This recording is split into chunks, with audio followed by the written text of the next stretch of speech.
My partner says I'm paranoid, but I know what I saw. Every time I close my eyes, I hear the same words replaying in my head, "Don't tell them." I was in labor when everything fell apart. My father-in-law stormed into the delivery room and actually tried to hit me.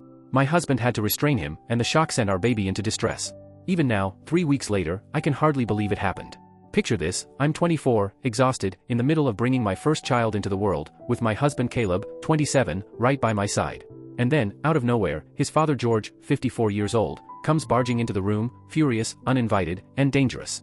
He lifted his hand like he was about to strike me. Caleb grabbed him in a chokehold before he could touch me, and hospital security dragged him out. I was shaking, my body betraying me under the stress, and worst of all, our baby went into distress too. Now our family is shattered, and I honestly don't know what to do. How it got this bad. To really understand, I have to rewind. Caleb and I have been married for 2 years, and George has been a thorn in my side since day one. At first, I wondered if it was me overreacting. I'd cut ties with my own father at 18 after years of emotional abuse, so I worried maybe I was just projecting old wounds onto George. But no. His behavior quickly proved otherwise. George makes cruel, racist jokes at family gatherings. He mocks Caleb's career, like nothing he does is good enough. He talks to his wife, Martha, like she's a servant instead of his partner. Meanwhile, Martha, sweet, kind Martha, has been nothing but loving to me. She's like the mother I always wished I had, which makes this entire mess so much harder. For the record, I don't have issues with men. My stepdad is one of the best people in my life. My brother's my rock. My problem is with abusers. And George is exactly that. The pregnancy. Last year, Caleb and I found out we were expecting. After 2 heartbreaking miscarriages, we kept it quiet for 3 months. We only told our moms. Martha respected our wishes without question. But George? He twisted it into something ugly. He told Caleb that the only reason I kept it secret was because of my daddy issues. Then, when we decided not to find out the baby's gender, because we wanted the surprise, George accused me of planning to abort if it was a boy. Can you imagine? I was floored. For the record, I was actually hoping for a boy. I have incredible men in my life. A son would have been a blessing. But George had to poison it. The pregnancy itself was rough. Morning sickness hit me so hard I barely gained weight. Cramping, bleeding, bed rest, it felt like a constant battle. My doctor kept a close watch, and somehow we made it all the way to 43 weeks. Exhausting, but doable. And through all of it, George got worse. He hated my plan for a natural birth.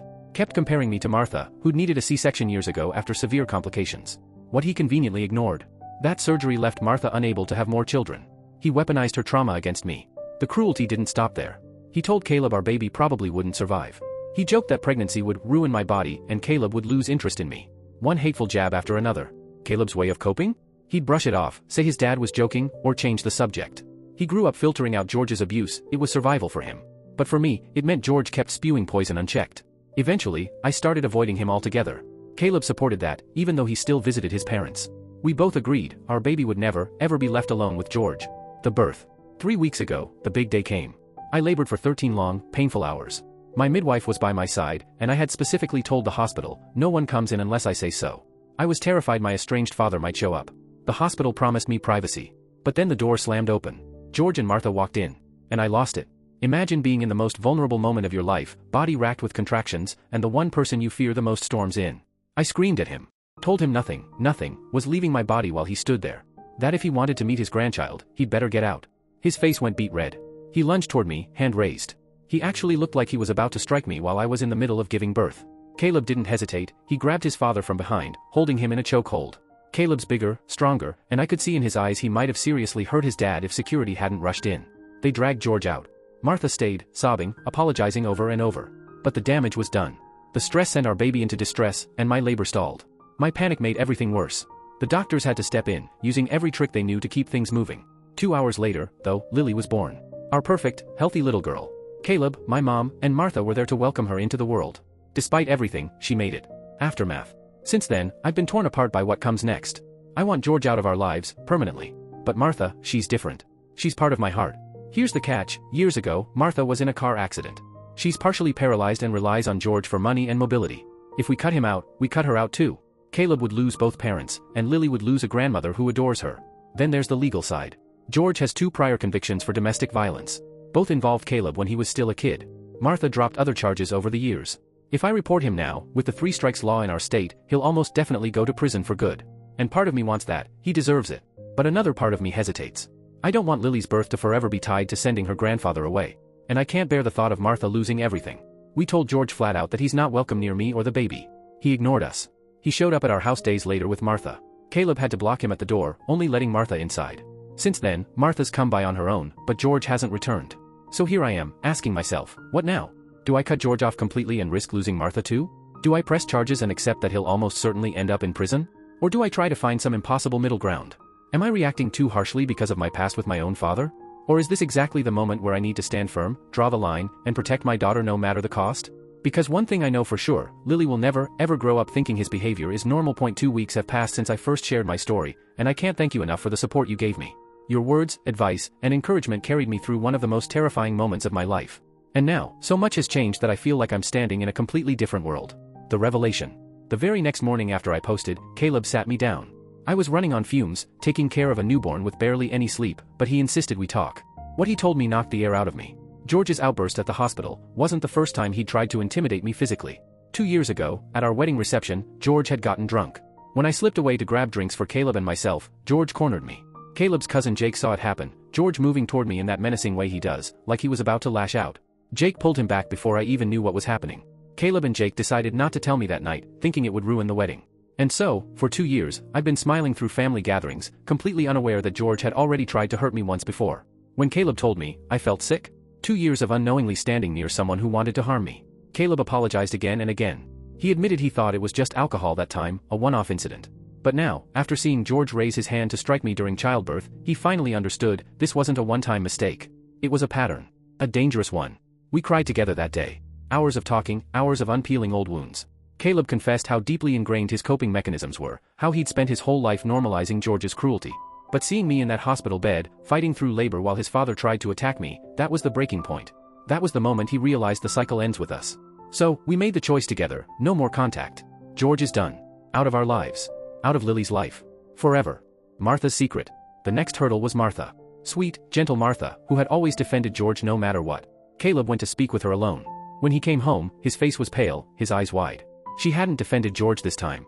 She hadn't begged Caleb to reconsider. Instead, she revealed a secret that floored us both. For months, she'd been quietly planning to leave him. She'd connected with a disability advocate, secured accessible housing in a supportive community, and had even been squirreling away money from her remote job, money George knew nothing about. She admitted she had stayed all those years partly because of her disability and her financial dependence, but more so out of sheer fear. But when George raised his hand to me in that delivery room, something inside her snapped. She realized she couldn't excuse him anymore. That was her line in the sand. Martha asked us for help. And without hesitation, Caleb and I promised we'd be there. Last week, she moved into her new apartment. Caleb and a few friends carried boxes while George was at work. I stayed home with Lily, anxiously waiting for Caleb's call that it was done. George's reaction. When George realized Martha was gone, his fury was immediate. The next day, he showed up at our door, pounding his fists against it so hard that Lily startled awake crying. He screamed through the wood, accusing me of poisoning his family, stealing his wife, stealing his son. He demanded to know where Martha was. We didn't answer. We called the police instead. By the time they arrived, George had vanished, but we filed a report to document everything. The officers advised us to pursue a restraining order. So we did. We included the hospital incident, Caleb's testimony about the years of abuse, and Martha's statements. A temporary order was granted almost immediately. Now we're waiting for the hearing to see if it becomes permanent. A new chapter for Martha. Martha seems like a completely different woman now. Free. Even though she still faces daily challenges with her disability, there's a lightness in her voice, in her smile, that wasn't there before. She visits us regularly, soaking up every moment with Lily. The bond between her and Caleb is deepening in ways I never imagined. For the first time, their relationship feels unchained, no longer dictated by George's moods or demands. Where we stand. For now, we've held off on pressing criminal charges for the hospital incident. The restraining order gives us some protection, and we want to see how George responds before pushing things further. Martha also asked for time. She's just getting settled in her new life, and the thought of a criminal trial with her testifying is overwhelming. Of course, George's side of the family hasn't stayed quiet. Some have sent me nasty messages, accusing me of destroying a marriage, of keeping a grandfather from his grandchild. Caleb has taken it upon himself to answer them, standing firm. George's behavior is unacceptable. Protecting Lily comes first. Always. Some relatives understand. Others don't. Honestly, I don't care anymore. Because while all this chaos swirls around us, Lily keeps us grounded. She's growing fast, showing her little personality, reminding us daily of what truly matters. And Caleb, watching him cradle our daughter, whispering to her in the quiet hours of the night, I know with absolute certainty the cycle of abuse has ended here. We're stronger now. United. And while the future still feels uncertain, one thing is crystal clear, George has no place in it. The restraining order hearing is coming soon, and I'll share what happens. But for now, for the first time in a long time, I feel hope. It's been a month since my last update, and I wish I were coming back with peace and baby giggles and nothing but sleepy joy. Instead, I'm here with shaking hands and a knot in my stomach, because everything with George escalated. Fast. 2 weeks ago, we had our restraining order hearing. I can still hear the hum of the courthouse AC and the way my heels clicked on the hallway tile, too loud, like my heartbeat had moved into my shoes. Caleb sat beside me, squeezing my fingers like a lifeline. Martha was on my other side, posture straight in her chair, jaw set the way you do when you've decided not to cry in public anymore. We all testified. I told the judge about the delivery room, the door slamming open, the fluorescent lights humming, the metallic taste of fear as George lunged. Caleb spoke about growing up in that house, how his brain learned to check out the way some people learn piano. And then Martha? Martha told the court how a lifetime of excuses had run out. When she said, "I'm afraid of him," the room went quiet in a way I'll never forget. You know that heavy silence where you can feel everyone breathing the same air? That? The judge granted a 1-year restraining order. George can't come within 500 feet of our home, of Lily, of Caleb, or me. Hearing the gavel felt like hearing a door lock, a real one this time. I exhaled for the first time in weeks. But we didn't anticipate what came next. 3 days later, someone broke into Martha's new apartment. Nothing of value was taken, no laptop, no TV, not even the envelope of cash she'd tucked into a cookbook. Instead, drawers were yanked out, photographs tossed, her winter scarves unspooled like colored snakes across the floor. Her favorite mug, the one that says, "Plant Lady," was smashed in the sink. The police came, took prints, took notes. No witnesses, no cameras aimed right. Technically, it could have been anyone. But tell me, who breaks in and steals nothing, except a sense of safety? Martha shook. She had a security system installed the next day anyway, door sensors, window contacts, cameras with little blue dots that blink like tiny stubborn eyes. She refused to move. "I won't run from my own life," she said, and drank her tea from a plain white cup like it was armor. Then came the call that cracked the story of our lives wide open. It was Caleb's aunt, George's sister. Her voice carried the awkward weight of secrets that have sat too long in the dark. She said she'd kept quiet for years, out of loyalty, out of fear, out of that muddy, family-first idea that sometimes means truth last. But after the hospital incident? She couldn't stay silent. She told us George had been violent long before Martha. In his early 20s, he dated a woman who fell down the stairs and landed in the hospital. He was questioned and never charged. But the aunt had seen his temper, the way he'd crowd a space, the sudden snaps of rage. She always suspected. And then, Caleb's beginning. The official family story: emergency C-section, terrible complications, hysterectomy, tragedy followed by resilience. Except the aunt said that's not what happened.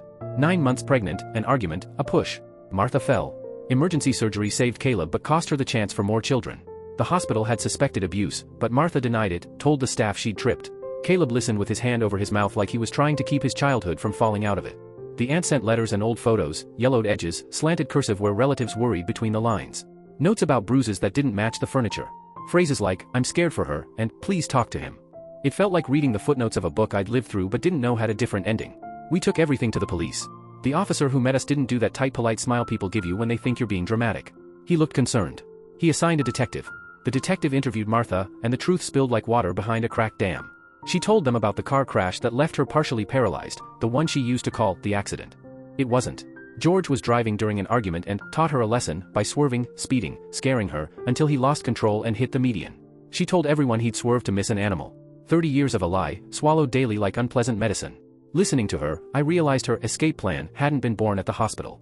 It had been growing quietly for years, sprouting roots under the floorboards, a disability advocate's number hidden in a recipe book, a savings account he didn't know about, a list of accessible apartments she'd pretended were for a friend. She had stored hope in the places he never looked. Now the district attorney is reviewing it all: the hospital incident, the restraining order violations near miss, the historical violence. Because of the 3 strikes law, if charges stick, George is staring down real, serious time. I don't say that with triumph. I say it like a weather report: accurate, heavy, inevitable. George responded the way abusers often do when their audience thins out. He tried to make a new stage. He called Caleb's workplace with wild accusations, things that made my skin go cold. For a day we thought Caleb might actually lose his job, until coworkers and his manager vouched for him like a wall standing tall in a storm. George started rumor-mongering in the neighborhood. Martha left for another man. As if a woman choosing her own freedom must be cheating on someone. He made fake social media accounts to harass me. Post after post of lies and bile, so badly written that the grammar alone was a red flag. I blocked, reported, blocked again. It felt like sweeping back the ocean with a broom, but we documented everything. Screenshots, dates, times, receipts of malice. The psychological toll has been real. Caleb started waking up at 2 a.m., eyes wide, breath fast, whispering, "I'm sorry," before he even knew he'd spoken. Old memories surfaced, shattered picture frames, the sound of a door slam just to watch someone flinch. He carries this enormous guilt for not protecting his mom sooner, for letting George near Lily for even a second. I keep telling him, children don't fail their parents. Parents fail their children. But shame is stubborn stuff. It clings. So we fought back with structure. We installed security cameras at our house, blinking blue dots here too. We added motion lights that flare up in the yard like sudden sunrise. We posted the restraining order near the door like a boundary made of paper and law.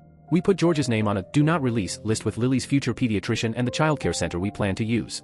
We told them he is not allowed any information, any access, any pickup permissions, ever. It felt grim, doing that while Lily squeaked in her sleep, but safety loves paperwork. Martha started therapy. She goes twice a week, and after the first session she said, "I didn't know my body could breathe like that." She joined a support group for survivors of domestic violence, women who know the weight of silence, who know how hard it is to learn your own voice after it's been locked away. She comes over after some meetings and holds Lily with a steadiness I didn't see in her before. She's still figuring out living alone with her disability, learning where to put things so she can reach them, which days the elevator is temperamental, how to ask for help without apologizing. But she says she's freer than she's been in 30 years. Freedom doesn't always look like fireworks. Sometimes it looks like a woman sipping tea without checking the door every 5 minutes. As for us, we're tired. We're tender. We're still a family. At night, Caleb and I sit on the couch with Lily's bassinet beside us, and he'll run his thumb across her tiny palm and whisper promises he didn't get as a kid. "You're safe. You're loved. I will always choose you." I make jokes when I can, light ones, like how Lily's burp could register on the Richter scale. Humor's not a cure, but it lets the air back in the room. We're meeting with the district attorney next week to discuss charges, what's possible, what's strategic, what gives our family the best protection without dragging Martha through more pain than justice requires. Part of me wants to slam every legal door shut behind him and throw away the key. Part of me wants to tuck our life into the softest corner and never say "George" out loud again. But fear makes small rooms. I refuse to raise my daughter in one. So here's where we are, a restraining order in place, a detective digging through the past, a DA weighing the future, cameras watching, therapy helping, and a baby girl learning to smile with her whole face. And here's where we're going, into that meeting, together, with evidence, with boundaries, with resolve. Will the DA move forward? Will the old cases open and the third strike land, or will we have to find another way to keep our world safe? I don't know yet. But next week, we'll sit across from the people who can change the trajectory of this story. And when we walk out of that office, one way or another, our path will be set. It's been 2 months since my last update, and I think this is where our story finally ends. Not with the resolution we imagined, but with something that feels final enough for us to move forward. The legal turn. After long talks with the district attorney, we decided to press charges against George for the attempted assault at the hospital. We had multiple witnesses from that day, nurses, staff, even a doctor, who confirmed what happened. Combined with his past convictions, the DA was confident. George was arrested and charged. Because of the 3 strikes law and the fact that he tried to hit someone in labor, he was denied bail. For the first time, he was behind bars and couldn't get near us. But then life threw another twist. 2 weeks after his arrest, George collapsed in jail. A massive stroke. It left him partially paralyzed on his right side and with severe cognitive impairment. The doctor said it was likely from years of untreated high blood pressure and heavy drinking. Suddenly, the case shifted. His lawyer argued he wasn't competent to stand trial. Medical experts backed it up, his condition was permanent. He was eventually moved from the hospital to a state-run long-term care facility for inmates. The irony wasn't lost on any of us. The man who caused Martha's paralysis was now dependent on others to survive. Martha's crossroads. Martha's reaction was complicated. 30 years of marriage doesn't just disappear, even when it's built on abuse. She visited him once in the hospital. He didn't recognize her. He grew agitated, and she left in tears. After talking it through with her therapist, she decided that would be her last visit. From then on, her focus would be on healing, not looking backward. Some relatives shifted their stance after learning the full truth. They apologized for siding with George. Others still accused Martha and Caleb of abandoning him. They refused to see the decades of violence that led here. New directions. Caleb has been working through his trauma in therapy. He's also turned it outward, speaking up about domestic violence, especially the scars it leaves on children who witness it. Watching him take the worst parts of his past and turn them into a force for good, it's something I'll never forget. Martha is thriving. She's built a new life in her community, surrounded by people who respect her. And recently, she started dating a kind widower from her building. For the first time, she's in a relationship where she's treated with dignity. Seeing her laugh freely, seeing her walk into a room without shrinking, it's healing for all of us. And Lily, she's 5 months old now. Smiling, cooing, hitting all her milestones. She's joy in its purest form. Caleb is everything I knew he'd be as a father, gentle, protective, endlessly present. Together, we've broken the cycle that shaped both our childhoods. Our boundaries. We've made our stance clear, no contact with George. Stroke or no stroke, his actions revealed who he was. He will never meet Lily. He will never be part of our family again. This isn't about revenge. It's about protection. About making sure our daughter grows up safe, never learning that violence is something you tolerate because family is family. Some call that heartless. But we know better. Boundaries are not cruelty, they're survival. For anyone who might think therapy could have saved him, I need to say this. Martha begged him for years. He refused every chance. He denied everything. Blamed everyone else. A medical event didn't turn him into a new man. It only stopped him from being able to swing his fists. Moving forward. Now, Martha comes over weekly. She and my mom are close, and Lily has 2 grandmothers who adore her. Caleb and Martha have rebuilt their relationship without George's shadow looming over it. We carry scars, yes. But we're also carrying peace. We're building a home filled with laughter, security, and love. The shadow of George will always be part of our story. but it won't define our future. Thank you to everyone who walked with us through this.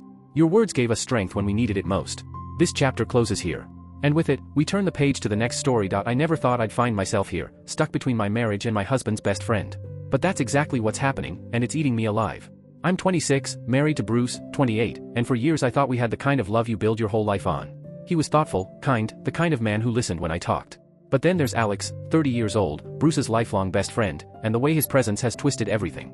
The history. Bruce and Alex grew up together in Oregon, practically glued at the hip. Bruce was the quiet kid with his nose buried in comics, Alex was the popular, charming golden boy. By all logic, they shouldn't have fit together, but they did. When I came into the picture in college, I knew Alex was important to Bruce. What I didn't realize was how much his presence would start to weigh on me. I'll never forget the first time I met Alex. He breezed in during spring break, all effortless charisma, that messy, styled without trying, hair, and a smile that made it feel like he could convince anyone to follow him. At first, I was happy, Bruce had someone who knew him like family. But as time passed, I noticed the little things, Alex's eyes lingering too long, the subtle touches that didn't feel so subtle to me, how he always seemed to end up next to me at gatherings. The marriage and the shadow. Bruce and I got married after graduation. It was small, intimate, and Alex was his best man. His toast should have been sweet, but looking back, it makes my stomach knot.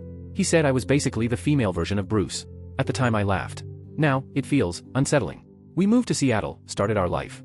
Alex followed 6 months later. Coincidence? Maybe. But he quickly became part of our daily routine, dropping by without warning, tagging along on weekend plans, making himself at home in our marriage. Then, for a while, things calmed down. He dated Sierra, a nurse who seemed perfect for him. Down to earth, kind, the sort of woman who deserved better. But they split when she said she wanted kids, and Alex revealed he'd secretly had a vasectomy years ago. The breakup was ugly, and ever since, he's leaned on me, not Bruce, for comfort. The breaking point. Last weekend, it all came crashing down. We were at a friend's birthday party. Bruce was busy playing pool, totally unaware. Alex had been drinking, too much.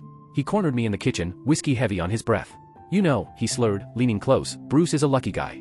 If I'd met you first. And then his hand slid onto my waist. I froze. My skin crawled, my heart slammed against my ribs, but I didn't know what to do without causing a scene. By some miracle, another friend walked in, and Alex stumbled away. But the moment is burned into me. That wasn't innocent. That wasn't playful. That was a line crossed. My dilemma. Now, I'm stuck. Do I tell Bruce? He adores Alex, almost blindly. Bruce has never been great with social cues, sometimes I love that about him, how trusting he is, but in this moment, it terrifies me. What if he doesn't believe me? What if he turns this into me having feelings for Alex? What if this destroys not just their friendship, but our marriage? To make things worse, we have a camping trip planned. Just the three of us. An annual tradition they've kept since college. The idea of being trapped in the woods with Alex after what happened makes my stomach churn, part of me wonders if I'm overreacting. Maybe Alex was just drunk, maybe it was harmless. But then I remember the way his hand lingered on me, the look in his eyes. My gut tells me this isn't just a rough patch, it's a danger zone. I've even thought about reaching out to Sierra, asking if she noticed the same things. But would that be dragging her into something she doesn't deserve? The tightrope. I love Bruce. Truly. But I feel like I'm walking a tightrope where one wrong step could send everything crashing down. Do I confront Alex directly and tell him to back off? Do I risk Bruce thinking I'm overreacting, or worse, accusing me of being interested in his best friend? Do I ruin a decades-long friendship to protect my marriage, or do I stay quiet and let this rot me from the inside? I need advice.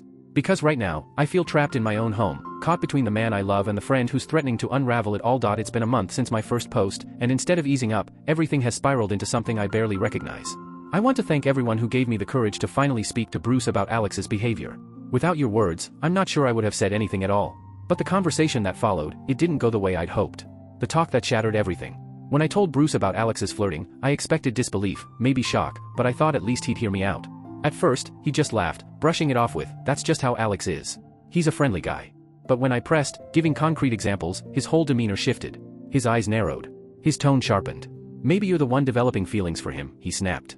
"Is that why you're so obsessed with his behavior?" I felt my stomach drop. In 6 years together, I've never given him any reason to doubt me. To hear him accuse me of something so far from the truth, especially when I've been scared and isolated, felt like a slap. We argued until we were hoarse, Bruce bouncing between dismissing my concerns and accusing me of impropriety. By nightfall we were in separate rooms, the house heavy with tension. The next morning, he apologized, but it was a hollow apology. He suggested maybe I was just insecure about how close he and Alex are. That word, insecure, rang in my head like gaslighting. Suddenly I was questioning my own perceptions. And despite it all, we still went on the camping trip. I convinced myself a neutral environment might help clear the air. I couldn't have been more wrong. The camping trip from hell. The first evening started out almost normal. Campfire, marshmallows, easy laughter. For a moment I thought, maybe this could be okay. But as the night stretched on and the beer loosened tongues, Alex started up again. He found excuses to sit closer and closer, his thigh pressing against mine. When Bruce stepped away to gather firewood, Alex leaned in so close I could smell the whiskey on his breath. "You know," he whispered, "I've always wondered what it would be like if we'd met first." I recoiled, made it crystal clear his advances weren't welcome. But when I pushed him away, Bruce walked back into camp just in time to see it. His face went dark, anger, hurt, suspicion. The rest of the trip was a slow-motion disaster. Bruce alternated between the cold shoulder and petty fights over nothing. Alex, either oblivious or enjoying himself, kept trying to pull me aside for private talks. By the time we packed up to leave, I felt like my skin was buzzing from holding everything in. Home, but not safe. When we got home, Bruce's trust seemed broken. He started checking my phone when he thought I wasn't looking. Little snide comments about me, chasing Alex slipped into everyday conversation. It was like living with a stranger. And then, last week, the bomb dropped. Bruce announced that Alex would be moving in with us, temporarily, he said. Alex had lost his job and needed a place to crash. Bruce didn't even consult me. I protested. I told him how uncomfortable I was. He cut me off coldly. "He's my best friend. I'm not going to abandon him just because you're feeling insecure." Now Alex is living in our guest room. And my home, our home, feels like a trap. Life with Alex under our roof. Bruce spends most of his time with Alex, leaving me feeling like an outsider in my own marriage. When Bruce is around me, he's distant and suspicious, questioning my every move. Alex, meanwhile, seems to be thriving in the chaos. He walks around shirtless. Makes suggestive comments when Bruce isn't in earshot. Finds excuses to be alone with me. It's like he's daring me to react. I feel like I'm losing my grip. My marriage is crumbling. My husband doesn't trust me. And the person actively undermining my relationship is now under the same roof. Trapped and isolated. I've thought about leaving, but where would I go? We moved here for Bruce's job, all our friends are really his friends. I feel alone, cornered, like I'm screaming underwater. I keep asking myself, how did it get this bad? How did I become the villain in my own marriage for trying to set a boundary? How do I fix a mess when the man I married won't even listen to me? I love Bruce. Or at least, I love who Bruce used to be. But I'm starting to wonder if this is a fight I can win, or if staying is just slowly drowning me. Any advice would mean the world to me right now. Because I'm running out of strength, and I don't know how much longer I can keep my head above water. It's been 2 weeks since my last update, and I feel like I've lived a lifetime in that short span. I want to start by saying thank you to everyone who reached out with support and advice. You don't know how much it meant to have strangers rooting for me when I felt completely alone. Living under siege. Those last days in the house with Bruce and Alex nearly broke me. Alex became bolder, almost like he knew Bruce wouldn't believe me no matter what I said. He'd corner me in the kitchen when Bruce wasn't home, stand too close in the hallway, let his comments drip with suggestion. Every moment felt like walking through a minefield, waiting for the next explosion. And Bruce wasn't the man I married. He was paranoid, suspicious of everything I did. He accused me of sneaking around, of wanting Alex, of betraying him. His eyes didn't look at me with love anymore, they looked at me like I was guilty of a crime I hadn't committed. One night, after a vicious argument, Bruce stormed out. He didn't come home until morning, reeking of alcohol, refusing to tell me where he'd been. That was the moment I knew, I couldn't live like this anymore. The escape. I called my sister Emma, finally telling her everything. She was horrified, but she didn't hesitate. "Come here. You don't have to do this alone." The day I left was both devastating and liberating. I waited until the house was empty. I packed a bag, wrote a note saying I needed space, and left my wedding ring on the counter. As I drove away, tears blurred the road, but for the first time in months, I could breathe. I've been staying with Emma since, trying to piece myself back together. Bruce's calls came in waves, angry one moment, begging the next. I blocked Alex entirely. The call that changed everything. Then yesterday, an unknown number rang. It was Sierra, Alex's ex. She'd heard bits and pieces of what was happening and wanted to share her side. What she told me floored me. Alex has a pattern. He's pursued his friends' partners before, something that had already destroyed one of his oldest friendships. The vasectomy story he told everyone? A lie. He'd been using it as a convenient excuse to bail on women when they wanted commitment. Hearing her confirm what my gut had been screaming for months was both validating and infuriating. The confrontation. I asked Bruce to meet me at a coffee shop halfway between Emma's and home. When he walked in, he looked hollow, dark circles under his eyes, slumped shoulders, like the weight of everything had finally hit him. Before he could say a word, I laid it all out. Alex's history. His lies. The way he cornered me. The things he whispered when Bruce wasn't around. And to my surprise, Bruce crumbled. He cried, really cried. Through broken words, he admitted he'd felt uneasy about Alex for a while but had buried it under years of loyalty. He confessed that his accusations came from fear, from his own insecurities, from the terror that I'd leave him for someone who'd always seemed larger than life. He told me the night he stayed out, he'd actually confronted Alex. And Alex, true to form, had denied everything, twisting words, gaslighting Bruce, making him question his own instincts. Bruce drove aimlessly all night, stuck between the friend he'd known forever and the wife he couldn't bear to lose. Where we stand. Bruce apologized, again and again, for not believing me, for letting Alex wedge himself into our marriage, for nearly destroying what we had. He told me he kicked Alex out the day after I left. He's cut ties completely. But here's the truth, I'm still hurt. I'm still angry. And while I'm relieved Bruce finally sees Alex for who he is, it stings that it took me walking away for him to open his eyes. For now, I'm staying with Emma.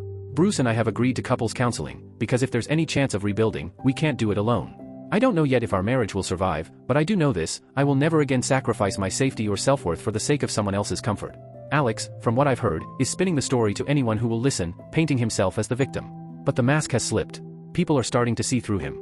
Moving forward, I'm taking things one day at a time. Healing. Figuring out what my future looks like, whether it includes Bruce or not. What I know for sure is this: I will never let anyone make me feel unsafe, unheard, or unseen again. To everyone who's been following this nightmare and offering encouragement, thank you. You've been my lifeline. This chapter isn't tied up with a neat little bow, but I found something better than closure. I found my voice.